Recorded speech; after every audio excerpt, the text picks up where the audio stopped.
자카르타 연합의 아름다운 아침입니다. 다 함께 사도신경으로 신앙 고백하겠습니다. 전능하사 천지를 만드신 하나님 아버지를 내가 믿사오며 그 외아들 우리 주 예수 그리스도를 믿사오니 이는 성령으로 잉태하사 동정녀 마리아에게 나시고 본디오 빌라도에게 고난을 받으사 십자가에 못 박혀 죽으시고 장사한 지 사흘 만에 죽은 자 가운데서 다시 살아나시며 하늘에 오르사 전능하신 하나님 우편에 앉아 계시다가 저리로서 산자와 죽은 자를 심판하러 오시리라. 성령을 믿사오며 거룩한 공회와 성도가 서로 교통하는 것과 죄를 사하여 주시는 것과 몸이 다시 사는 것과 영원히 사는 것을 믿사옵나이다. 아멘. 제4장.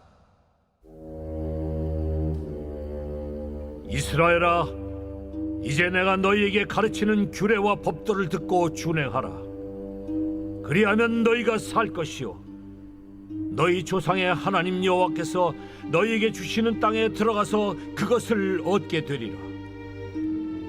내가 너희에게 명령하는 말을 너희는 가감하지 말고 내가 너희에게 내리는 너희 하나님 여호와의 명령을 지키라.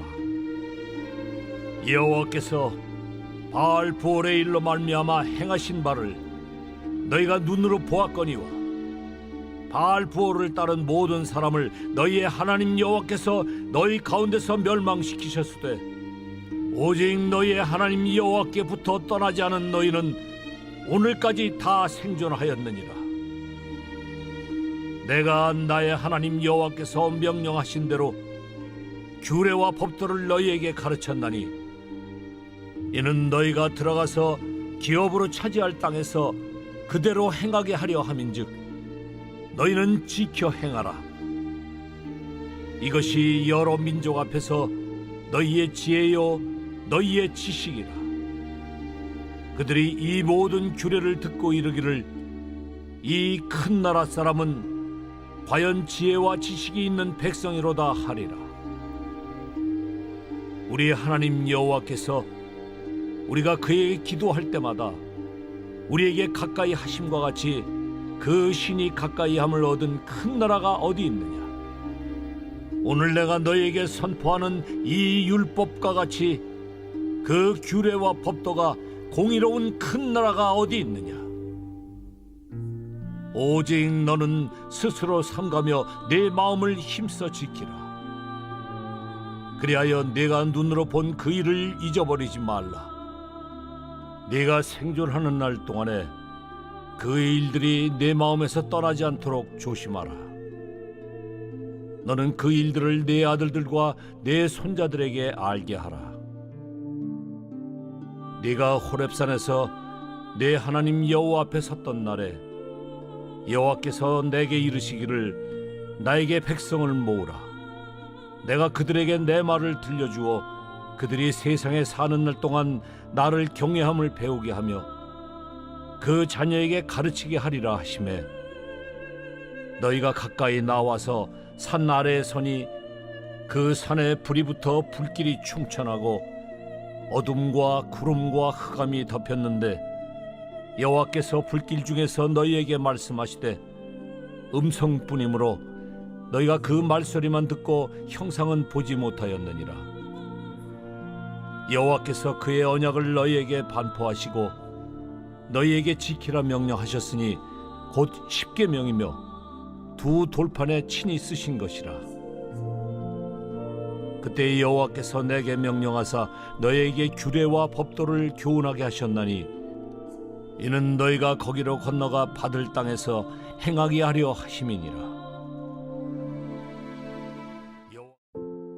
샬롬, 자카르타 연합의 아름다운 아침 1월 15일 월요일입니다. 오늘은 신명기 4장 1절부터 14절까지의 말씀을 함께 보도록 하겠습니다. 이제 모세가 출애굽 2세대들에게 이제 땅도 조금씩 차지하고 있죠. 이제 또 요단 동편부터 시작한 그들에게 이제 너희가 들어가서 어떻게 살아야 할 것인가에 관한 이야기를 해줍니다. 하나님의 자녀는 땅이 있다고 사는 자들이 아닙니다. 돈이 있다고 사는 자들이 아니죠. 하나님의 백성은, 하나님의 자녀들은 하나님께서 허락하여 주신 삶의 양식과 방식이 있습니다. 삶의 양식은 무엇인가요? 사람이 떡으로만 살지 않는다. 하나님의 말씀으로 산다라고 말하고요. 삶의 방식은 무엇이냐면 그 말씀을 순종함으로 살 수 있다라고 이야기합니다. 오늘 말씀 같이 보겠습니다. 신명기 4장 1절 말씀에 이스라엘아 이제 내가 너희에게 가르치는 규례와 법도를 듣고 준행하라. 그러니까 순종하고 또한 그것을 행하라. 너희 조상의 하나님 여호와께서 너희에게 주시는 땅에 들어가서 그것을 얻게 되리라 라고 말하고요. 또한 2절에서도 말하죠. 내가 너희에게 명령하는 말을 내가 너희에게 내리는 너희 하나님 여호와의 명령을 지키라 이렇게 말씀하세요. 하나님의 자녀들이 삶을 살아가는 양식은 뭐냐? 먹고 사는 건 뭐냐? 하나님의 말씀입니다. 하나님의 말씀으로 우리가 그것을 먹고 마시고 살고 또한 이 땅을 살아가는 삶의 방법은 무엇이냐? 그것을 순종하는 겁니다. 준행하는 것이죠. 그저 읽는 것이 아니고 그저 듣는 것이 아니고 거기에 따르는 순종을 이야기합니다. 이스라엘 백성들에게 모세가 지금 당부하는 거예요. 너희가 이제 하나님의 약속의 땅에 들어가 살 텐데 너희가 살아가는 방식을 잊지 말아라. 그 땅에 가면은 하나님 모르는 자들도 있고 너희를 공격하는 자들도 있고 너희와 전쟁을 펼치려고 기다리는 많은 사람들도 있는데 너희가 그 땅에서 어떻게 살아야 할 것인가? 너희는 하나님의 말씀으로 살고 말씀을 준행함으로 살아라 이렇게 얘기합니다. 그리고 이 삶의 원리는 지금 이 시대를 사는 저와 여러분에게도 동일합니다. 하나님의 자녀는 무엇으로 삽니까? 어떻게 삽니까? 말씀으로 살아요. 말씀을 준행함으로 삽니다. 그런데 준행할 때에 어떻게 하는 게 중요한가? 2절 보세요. 내가 너희에게 명령하는 말을 너희는 가감하지 말라라고 합니다. 저는 이 말이 현대인들에게는 조금 찔리는 말이 되기를 소망합니다. 저에게도 마찬가지이고 여러분에게도 마찬가지입니다. 우리가 하나님의 말씀을 아침마다 읽습니다. 듣습니다. 혹은 주일에 은혜를 받습니다. 우리가 그거 말씀을 통해서 이번 주 살아봐야겠다. 이 말씀대로 내가 살아봐야겠다 결심하는데 우리 마음 가운데 어떤 것들이 있냐면 분명히 하나님의 말씀이 맞긴 한데 분명히 하나님이 이 말씀을 주시긴 했는데 내 상황에 따라서 내 감정에 따라서 하나님이 10을 주셨는데 그 중에 하나 정도는 2개 정도는 조금 빼기도 해요. 혹은 이 말씀보다는 여기다가 다른 걸 조금 더 첨가하기도 합니다. 하나님의 말씀을 가감하는 것이 우리들입니다. 내 기분에 따라 내 상황에 따라서. 그런데 하나님 말씀하시는 거예요. 너희는 가감하지 말고. 오늘 이 아침에 하나님께서 여러분이 주신 말씀 무엇인가요? 어제 여러분이 듣고 하나님께서 허락하여 주신 하나님의 그 이번 한 주를 살아가라고 말씀하신 하나님이 주신 은혜는 무엇이었습니까? 말씀 무엇이었습니까? 여러분 가감하지 마시고요. 들으신 대로 행하는 여러분 되길 소망합니다. 그렇게 되기 위해서는 용기가 좀 필요합니다. 힘이 필요합니다. 그 힘을 모세는 이렇게 표현했습니다. 4절 보세요. 오직 너희의 하나님 여호와께서 너희 하나님 여호와께 붙어 떠나지 않은 너희는 오늘까지 다 생존하였다라고 말합니다. 제가 주목해보고 묵상한 것은 여호와께 붙어 있다라는 이 말이었어요. 참 재밌는 말이라고 생각했습니다. 지금까지 생존한 이 출애굽 2세대들이 하나님께 붙어 있었다는 겁니다. 떠나지 않았다는 겁니다. 여러분, 내 안에서는 하나님의 말씀을 순종할 힘도 또 그 말씀을 내가 순종한다고 한들 가감하고 싶어하는 내 안에 죄악이 있습니다. 그런데 하나님 말씀하시는 거예요. 그렇게 되지 않기 위해서 하나님의 말씀을 끝까지 붙잡고 순종하고 하나님의 말씀을 온전히 내가 따르기 위해서는 무엇이 필요하냐? 하나님께 붙어 있는 힘이 필요하다는 겁니다. 하나님께 꽉 붙어 있어야지 그게 가능하다는 거예요. 달리 얘기하면 우리 뭐라고 합니까? 이것을 주님과 동행이라고 말합니다. 하나님과 동행하는 것이 성도의 힘입니다. 하나님께 꼭 붙어 있는 것이 성도의 힘이에요. 여러분, 오늘 이 하루를 살아가시면서 하나님께 붙어 있는 힘이 있기를 소망합니다. 그리고 이것을 6절에 보시면 너희의 지혜다라고 말해요. 이 세상에서 다른 사람들과 같지 않고 있는, 다른 사람들은 없는 지혜와 힘이 하나님께 붙어 있는 그 동행의 힘이라고 이야기해주고 있습니다. 오늘 이 하루 여러분의 삶의 자리 가운데에 하나님께 꼭 붙어 있는 동행의 힘이 있기를 소망합니다. 그리고 또 하나를 얘기합니다. 9절부터 어떤 얘기를 하냐면 그것을 너희만 알고 있을 게 아니라는 거예요. 무엇을?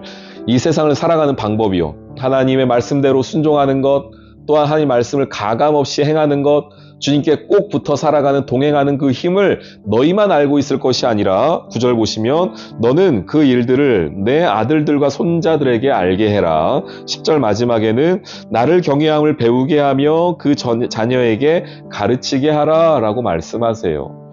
이 시대 너 때뿐 아니라, 너의 세대뿐 아니라 다음 세대까지 하나님의 은혜가 흘러갈 수 있도록 힘있게 가르치라는 겁니다. 우리 사랑하는 성도님들, 이것은 우리에게 주어진 책임이기도 합니다. 하나님이 내게 주신 은혜에 대한 하나님에 대한 반응이기도 합니다. 하나님, 그 은혜 나만 누리고 끝날 것이 아니라 내게 주신 그 은혜를 다음 세대까지 흘려보내게 해주십시오. 가르치게 해주십시오. 먼저는 가정 가운데 우리 자녀들에게, 교회 가운데 우리 다음 세대 주일학교에 이 말씀을 가르칠 수 있게 해주십시오. 우리 함께 기도해야 할 줄로 믿습니다. 그것이 하나님의 땅에 들어가서 길이 사는 하나님의 백성들의 삶의 방식입니다. 오늘 하루를 살아간 여러분의 삶의 자리 가운데에 하나님과 동행하는 은혜, 주님의 말씀을 가감 없이 준행하는 은혜가 있으시기를 주님의 이름으로 축원합니다. 그리고 그런 은혜가 있다면 나만 누릴 것이 아니라 우리 자녀들에게도 알려주고 가르쳐 줄 수 있는 믿음의 대가 흘러갈 수 있는, 믿음의 복이 흘러가는 여러분의 가정, 또 우리 사랑하는 연합교회 되기를 주님의 이름으로 축원합니다. 아멘. 오늘의 기도. 하나님, 오늘 말씀을 통하여 순종이 무엇인지를 다시 한번 생각합니다. 하나님의 말씀을 듣고 순종한다고 말하지만 내 생각과 상황에 맞추어서 더하기도 빼기도 하는 저의 연약함을 불쌍히 여겨주세요. 또한 하나님께 붙어 떨어지지 않아야 살 수 있다고 한 모세 말을 기억하게 하셔서 오늘도 주님과 동행하는 하루 되게 해주세요. 예수님의 이름으로 기도합니다. 아멘.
있습니다.